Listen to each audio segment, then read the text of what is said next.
মহান বিজয় দিবস উপলক্ষে বিশেষ আলোচনা অনুষ্ঠান বিজয়ের শপথ। অনুষ্ঠানটি পরিচালনা করছেন এম নাজমুল ইসলাম।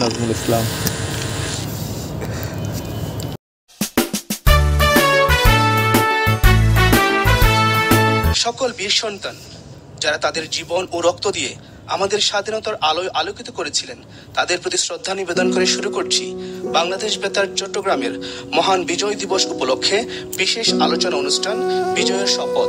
ছাত্র জনতার অভ্যুত্থানের পর নতুন বাংলাদেশে এসেছে বিজয়ের মাস ডিসেম্বর। ৫৩ বছর আগে ১৯৭১ সালের এই ডিসেম্বরে বাঙালি ৯ মাসের রক্তক্ষয়ী মুক্তি সংগ্রামী চূড়ান্ত বিজয় অর্জিত হয়। লাখ লাখ শহীদ এবং মা বোনের সম্ভ্রমহানের বিনিময়ে অর্জিত স্বাধীনতা রক্ষার শপথ নিয়ে ২০২৪ সালের প্রেক্ষাপটে দাঁড়িয়ে আমরা নতুন সম্ভাবনাময় বাংলাদেশের প্রথম স্বাধীনতা উদযাপন করছি। সুপ্রিয় শ্রোতা মণ্ডলী, মহান বিজয় দিবস উপলক্ষে বিশেষ আলোচনা অনুষ্ঠান বিজয়ের শপথ অনুষ্ঠানে আপনাদের সাথে আছি আমি এম নাজমুল ইসলাম। আমাদের সাথে স্টুডিওতে আছেন চট্টগ্রাম সম্মিলিত পেশাজীবী পরিষদের সম্মানিত সভাপতি ও চট্টগ্রাম প্রেস ক্লাবের অন্তর্বর্তীকালীন কমিটির সদস্য সচিব জনাব জাহিদুল করিম কোচি এবং মোহাম্মদ তানবীর শরীফ, সমন্বয়ক বৈষম্য বিরোধী ছাত্র আন্দোলন চট্টগ্রাম ও শিক্ষার্থী চট্টগ্রাম সরকারি কলেজ।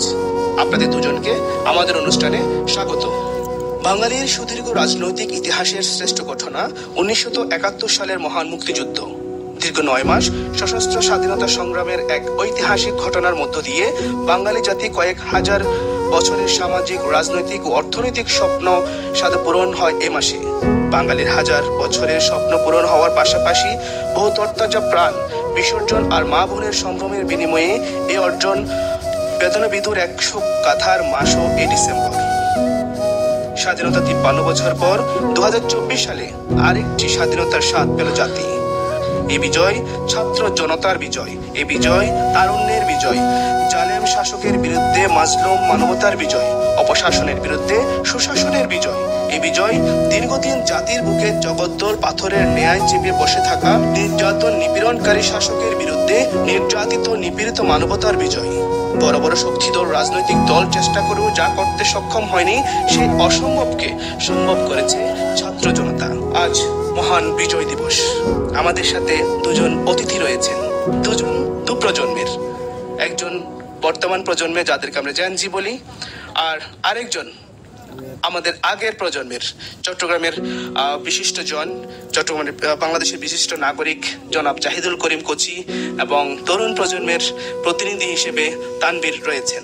প্রথমে আমি চলে যাচ্ছি জনাব জাহিদুল করিম কোচি। এই নতুন বিজয়কে আপনি কিভাবে দেখছেন? ৫৩ বছর আগে ১৯৭১ সালে প্রথম মুক্তিযুদ্ধ হয়েছিল। এই মুক্তিযুদ্ধের মধ্য দিয়ে বাংলাদেশ স্বাধীনতা অর্জন করে। সেই মুক্তিযুদ্ধে যারা শহীদ হয়েছিলেন, আমি তাদের প্রতি শ্রদ্ধা বিনম্র ভালোবাসা জানাচ্ছি। কারণ তাদের রক্তের বিনিময়ে, মুক্তির বিনিময়েই বাংলাদেশ স্বাধীন হয়েছিল।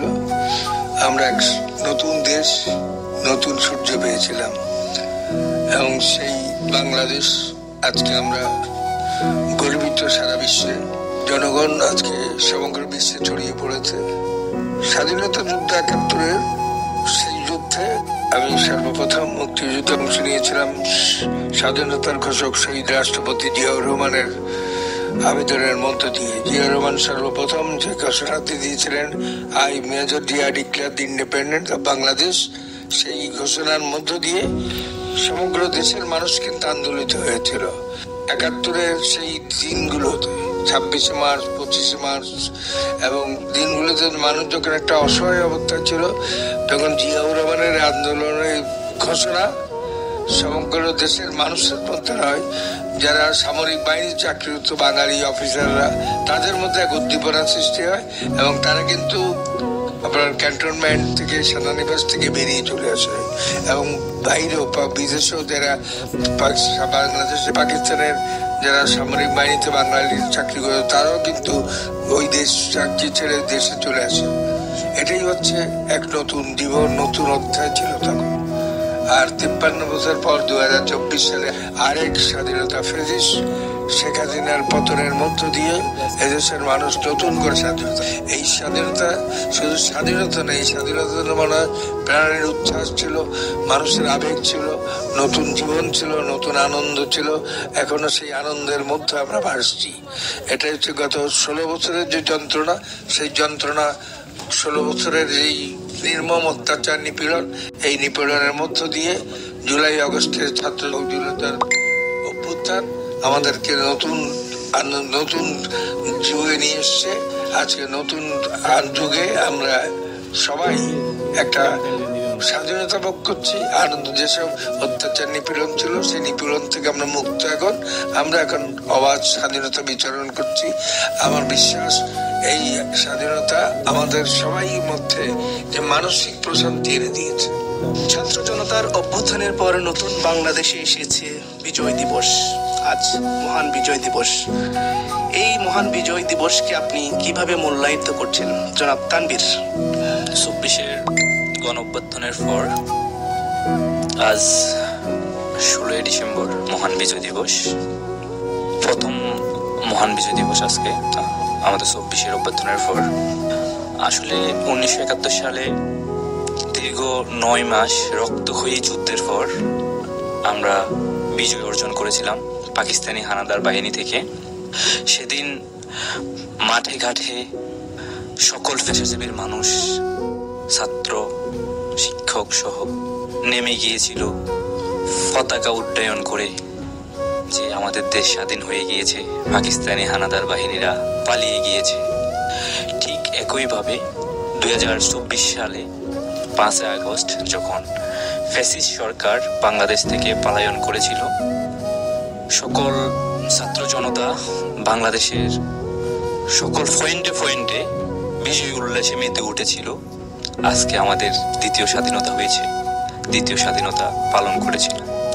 আসলে 2024 যদি না আসতো আমরা বুঝতাম না যে স্বাধীনতা আসলে কি, স্বাধীনতা আমরা দেখতাম না।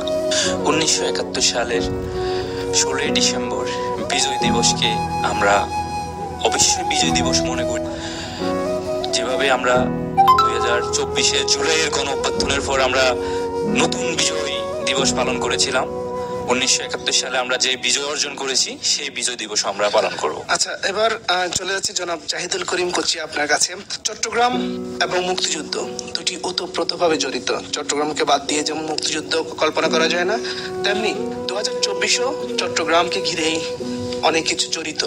2024-এর গণ অভ্যুত্থানে প্রথম যে বীর চট্টলা, যেটাকে আমরা বলি নিউ মার্কেট মোড়ে গণজমায়েত, ছাত্র জনতার বিশাল এক গণজমায়েত ছিল। সেই গণজমায়েত থেকে অনুপ্রাণিত হয়ে ঢাকায় বড় সমাবেশ হয়। তো চট্টগ্রাম থেকে কিন্তু আপনার 2024-এর গণ অভ্যুত্থানের একটা মাইল ফলক আমরা বলতে পারি। 1971 সালে চট্টগ্রাম থেকে এই বাংলাদেশ বেতারের মাধ্যমে ঘোষণা এসেছিল স্বাধীনতার। আপনারা জানেন যে 1971 সালে কালুরঘাট বেতার কেন্দ্র থেকে শহীদ রাষ্ট্রপতি জিয়াউর রহমান সর্বপ্রথম স্বাধীনতার ঘোষণা দিয়েছিলেন। সেই স্বাধীনতার ঘোষণা আবারও বলছি, আমি সেই স্বাধীনতার ঘোষণা শোনার পরপরই মুক্তিযুদ্ধে অংশ নিয়েছিলাম। মুক্তিযুদ্ধে অংশ নিতে গিয়ে জুলাই মাসে আপনার গ্রেপ্তার হয়ে 4.5 মাস জেলে ছিলাম। চট্টগ্রাম জেলা কারাগারে গেলে এটা রেকর্ড আছে যে আমি কোন সালে কত তারিখ জেলে গিয়েছিলাম, কত তারিখ বেরিয়েছি। ওই চট্টগ্রামের সেদিনের স্বাধীনতা ঘোষণার পর দিয়ে কিন্তু সবাই একত্রিত বিভিন্নভাবে বিভিন্ন মিছিলের মাধ্যমে মানুষের মধ্যে একটা যেই বাঙালিত্ববোধ তখন জেগে উঠছিল, সেটা কিন্তু একমাত্র জিয়াউর রহমানের কারণে। পরবর্তী মানুষ যুদ্ধ করেছে, ফাইট করেছে এবং ফাইটে জিতেছে, জিতার মধ্য দিয়ে কিন্তু বাংলাদেশ স্বাধীন হয়েছে। একইভাবে 2024 সালে বাংলাদেশের জনগণ 16 বছরের যে প্রেক্ষাপট, আন্দোলন সংগ্রাম, গুলি, টিয়ার গ্যাস, সব অত্যাচার, নিপীড়ন, গুম খুনের মধ্য দিয়ে বাংলাদেশের 16 বছরের মানুষের বিরোধী দলের ছাত্রদের বিরোধী দলীয় সংগঠনগুলো রাজপথে আন্দোলন করেছে, সংগ্রাম করেছে, যুদ্ধ করেছে, জেল খেটেছে। জেল খেটার মধ্য দিয়ে যে 16 বছর, সেই 16 বছরের আরেকটা সুফল হচ্ছে ছাত্র জনতার আন্দোলন। সেটার সাথে দুইটা একই সাথে মার্চ হয়ে জনগণ যখন একত্রিত ফাইট করা শুরু করলো, অবশ্যম্ভাবী এই বিপ্লব এই মহা ইতিহাস সারা জীবন লিখিত থাকবে, স্বর্ণাক্ষরে লিখিত থাকবে। এই প্রজন্মের প্রতিনিধি তানভীর, জনাব জাহিদুল করিম কোচির মুখে আপনি শুনছিলেন চট্টগ্রামের সাথে মুক্তিযুদ্ধের কি সম্পর্ক রয়েছে। চট্টগ্রাম বেতার কেন্দ্র থেকে, কালুরঘাট থেকে যে স্বাধীনতার ঘোষণা এসেছে, আপনারা জানার কথা না, গত 16 বছর ইতিহাসকে মুছে দেওয়া হয়েছে। তো ইতিহাসের পাতায় ছিল না, তারপর আপনারা কতটুকু জানেন এই বিষয়টা?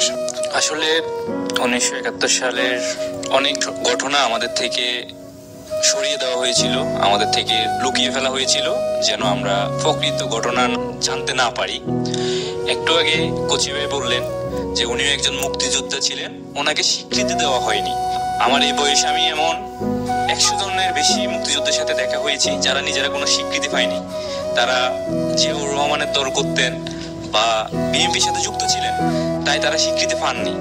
তো আমি বলবো যে 1971 সালের মুক্তিযুদ্ধের সময় চট্টগ্রাম বেতার থেকে জিয়াউর রহমান ঘোষণা করেছিলেন যে আমি মেজর জিয়াউর রহমান, আমি ঘোষণা করলাম আজকে থেকে বাংলাদেশ স্বাধীন। এটা ইংরেজিতে করেছিলেন। তো এটা করার পরে আমি এভাবে শুনলাম যে তখন তো আসলে আমার আব্বু ছোট ছিল, অনেক ছোট ছিল। আমি আসলে দাদাদের থেকে শুনছি, এলাকার মুরব্বী যারা আছে তাদের থেকে শুনছি স্বাধীনতার ঘোষণা।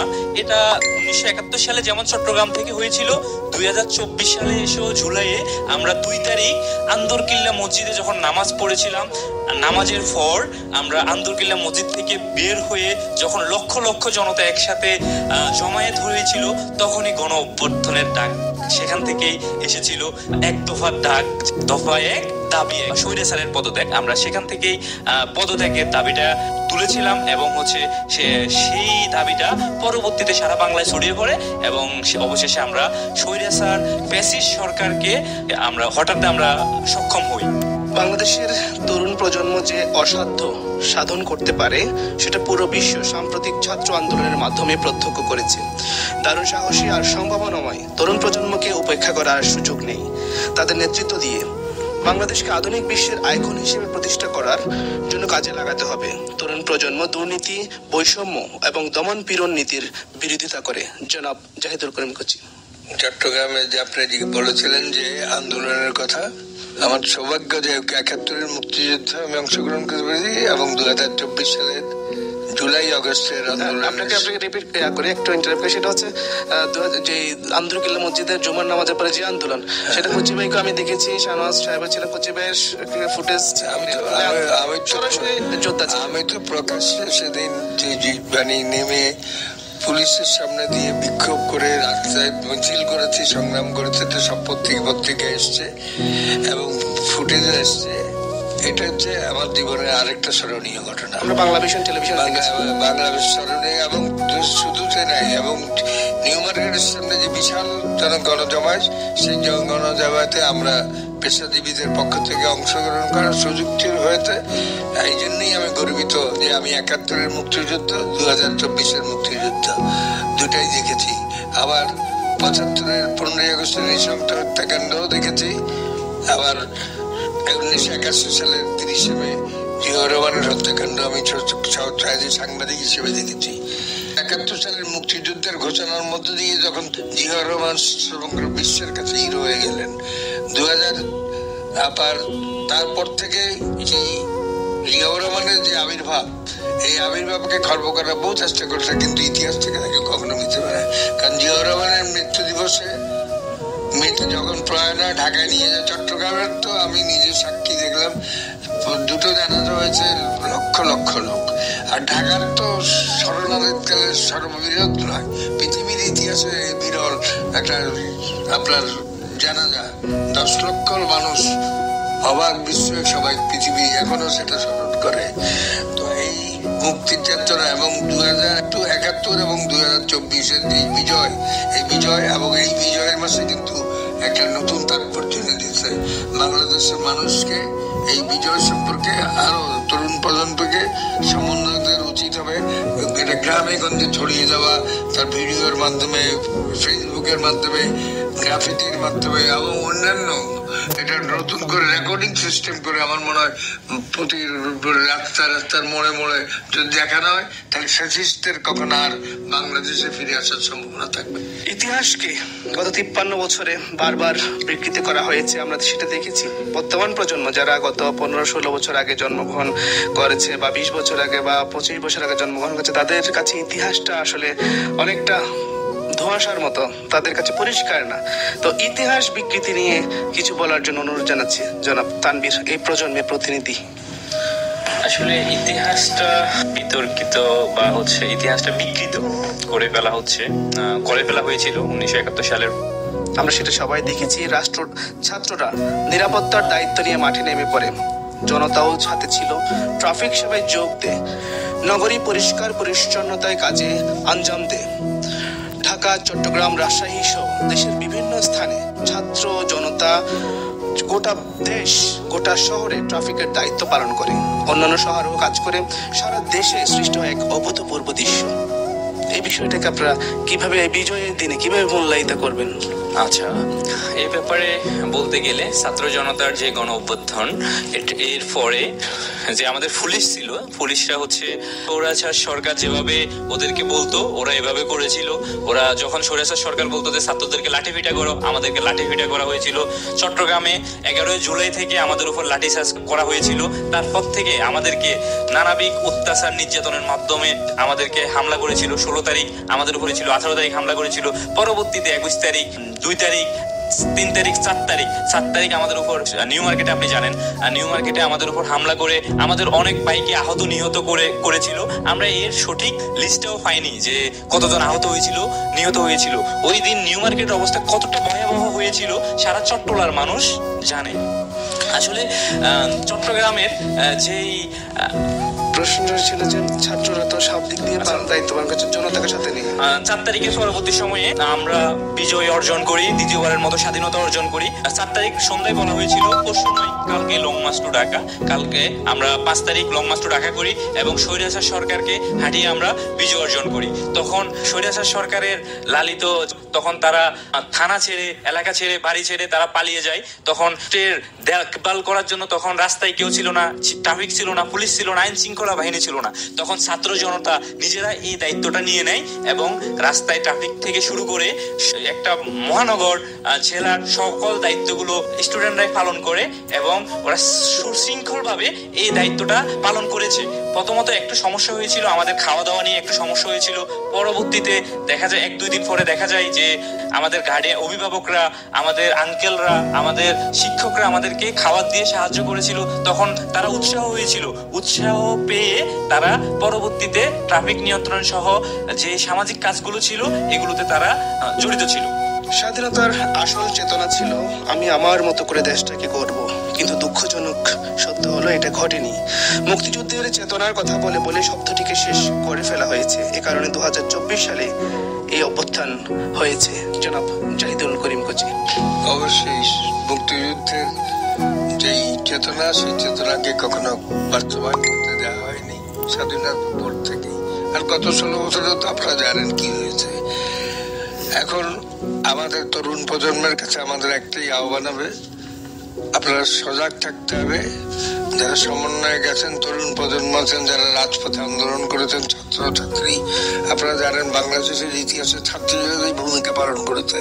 যে স্লোগানের ভাষা তাদের প্রকাশিত হয়েছে সর্বত্র, সেই স্লোগান কিন্তু মুখরিত হয়েছে পাকিস্তানে, কলকাতায় ডাক্তারদের আন্দোলনকে। তাই আমি মনে করি যে তরুণ গণতন্ত্র, বাকস্বাধীনতা, সুষ্ঠু নির্বাচন, আমার ভোট আমি দেব, আমার দেশকে আমি বাঁচাবো, দেশকে এগিয়ে নেব, এই প্রত্যাশা তরুণ সমাজের কাছে, আপনাদের কাছে আমাদের এই আবেদন। প্রতিষ্ঠানগুলো প্রায় ধ্বংসপ্রায়, আইন শৃঙ্খলা বাহিনী ও বিচার ব্যবস্থা প্রায় ভেঙে পড়েছিল 5ই আগস্টের আগে। রাজনৈতিক পৃষ্ঠপোষকতায় লুণ্ঠনে অর্থনীতিও বিপর্যস্ত ছিল। তো বর্তমান সরকার দায়িত্ব নিয়েছে কিছুদিন হচ্ছে। তো আপনার তরুণ প্রজন্মের প্রতিনিধি হিসেবে কি করা উচিত আসলে? এই যে স্বৈরাচার যে গভর্নমেন্ট ছিল, তারা যেভাবে প্রতিষ্ঠানগুলোকে দুর্নীতিগ্রস্ত করেছে, যেগুলো প্রতিষ্ঠানগুলোকে যেভাবে ধ্বংস করেছে, আইন শৃঙ্খলা এবং বিচার ব্যবস্থাকে যেভাবে ভেঙে ফেলেছে, এর থেকে উত্তরণের জন্য তরুণ প্রজন্ম কি করতে পারে? আসলে স্বৈরাচার সরকার গত 16 বছরে আমাদের বাংলাদেশের প্রত্যেকটি প্রতিষ্ঠানকে ধ্বংস করে দিয়ে গিয়েছিল। শিক্ষা খাত থেকে চিকিৎসা খাত থেকে প্রত্যেকটি সেক্টরে ছিল দুর্নীতি। কোনো একটা বাজেট হলে সেখানে এমপি থেকে, মন্ত্রী থেকে, চেয়ারম্যান থেকে, মেম্বার থেকে সবাই ভাগ বটোয়ারা করতে করতে যে অর্থটা আসতো তা দেখা যাইতো যে মূল বাজেটের 10%ও কাজে লাগতেছে না। তখন একটা কাজ করার জন্য 100% বাজেটের 10% বাজেট দিয়ে যদি একটা কাজ করা হয়, সেটা তো অবশ্যই জরাজীর্ণ হবে। সেটা তো অনেক বেশি দুর্নীতি হওয়ার কারণে এটা আসলে আপনারা জানেন যে গত 16 বছর আসলে কি হয়েছিল, কতটা দুর্নীতি হয়েছিল প্রত্যেকটা প্রতিষ্ঠানে। স্বৈরাচার সরকার পালাইয়ে যাওয়ার পর আসলে আমাদের অন্তর্বর্তীকালীন সরকার, ডক্টর ইউনূস স্যার অন্তর্বর্তীকালীন সরকার দায়িত্ব নিয়েছেন। আমরা তাদের উপর আস্থা রাখতেছি যে তারা এই সংকটটা মোকাবেলা করতে পারবে এবং এই সংকট কাটিয়ে উঠতে একটু সময় তো আমাদেরকে দিতে হবে। একটু সময় দিলে আমরা নিশ্চয়ই এই সংকটটা কেটে উঠবো এবং সকল সেক্টরে আমরা বাহির দেশের সাথে তাল মিলিয়ে এগিয়ে যেতে পারবো বলে আমি মনে করতেছি। নতুন বিজয়, এক নতুন স্বাধীনতা। 2024-এর গণ অভ্যুত্থানের পর আমরা এক নতুন বিজয় দিবস উদযাপন করছি। জনাব তানভীর, আপনার কাছে সর্বশেষ প্রশ্ন যেটা রাখতে চাই, এই 2024-এর নতুন বিজয় দিবস, 2024-এর গণ অভ্যুত্থানের পর আমরা নতুন বিজয় দিবস উদযাপন করছি। আপনাদের আসলে প্রত্যাশাটা কি? আপনারা কিভাবে সংস্কার কাজে অংশগ্রহণ করতে চান এবং সরকারের প্রতি এবং আগামী যারা সরকার গঠন করবে তাদের প্রতি কি প্রত্যাশা রয়েছে? একদম সংক্ষেপে আপনি বলবেন, 30 সেকেন্ড। আচ্ছা, একটা অভ্যুত্থান বাংলাদেশে ঘটেছে। অভ্যুত্থানের পরবর্তী সময় বাংলাদেশের অনেকগুলো সংস্কার প্রয়োজন আছে। আসলে সংস্কার করার জন্য আমাদেরকে সময় দিতে হবে। আমাদের বিজয়ের পর এটাই আমাদের প্রথম বিজয় দিবস। 1971 সালে বিজয় দিবস 30 লক্ষ শহীদের বিনিময়ে আমরা বিজয় অর্জন করেছি। দীর্ঘ 9 মাস রক্তক্ষয়ী যুদ্ধের মাধ্যমে আমরা বিজয় অর্জন করেছি। সুপ্রিয় শ্রোতা মণ্ডলী, আমরা অনুষ্ঠানের একেবারে শেষ পর্যায়ে আপনাদেরকে মহান বিজয় দিবসের আবারও শুভেচ্ছা জানিয়ে 1971 সালের মুক্তিযুদ্ধ এবং 2024-এর সকল বীর সন্তান যারা তাদের জীবন ও রক্ত দিয়ে আমাদের স্বাধীনতার আলোয় আলোকিত করেছিলেন, তাদের প্রতি শ্রদ্ধা জানিয়ে শেষ করছি আজকের অনুষ্ঠান।